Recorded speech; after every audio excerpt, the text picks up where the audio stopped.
This is the second video in a series about candlestick charts, what they are, and how to trade with them. If you haven't seen the first candlestick video yet, you might want to take a look at that too. Otherwise, you could be missing some important information that might help you become a better trader.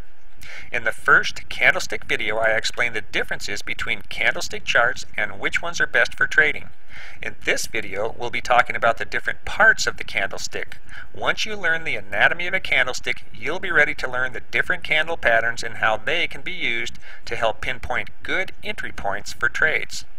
This illustration shows two candles, one red bearish candle and one blue bullish candle.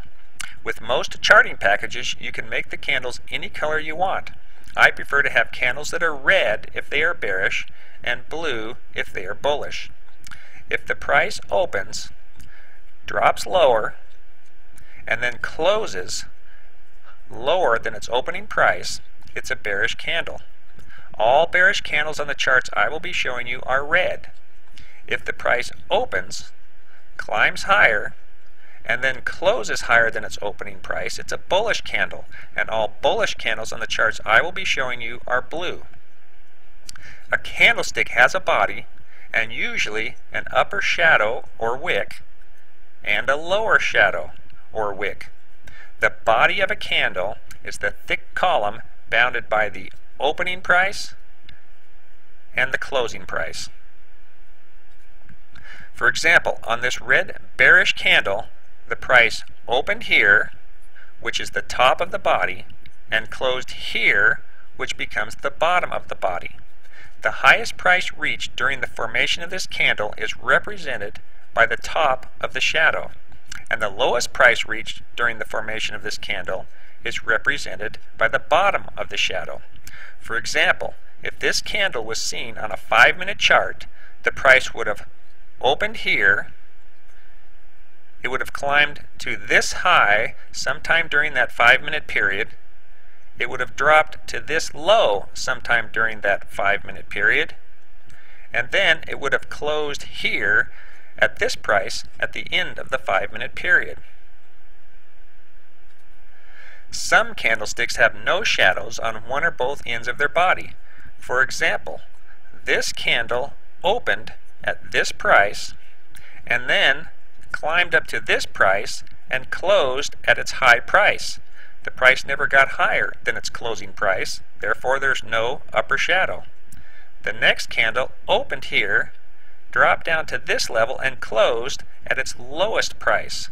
Since the price never got lower than its closing price, there is no lower shadow.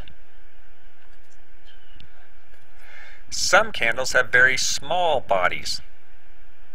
This happens when the opening and closing price of the candle are the same or very near the same price.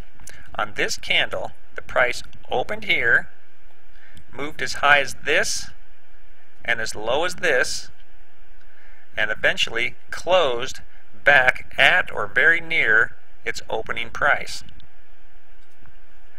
When the price opens and closes at or near the same price, the candle is called a doji. There are many different kinds of doji candles, and we will discuss the most important ones in a subsequent video. By studying candlestick patterns closely, it's possible to better understand the market sentiment. For example, a large blue candle is bullish, meaning that traders believe the current price is too low, and they are buying at a rate that is driving the prices higher.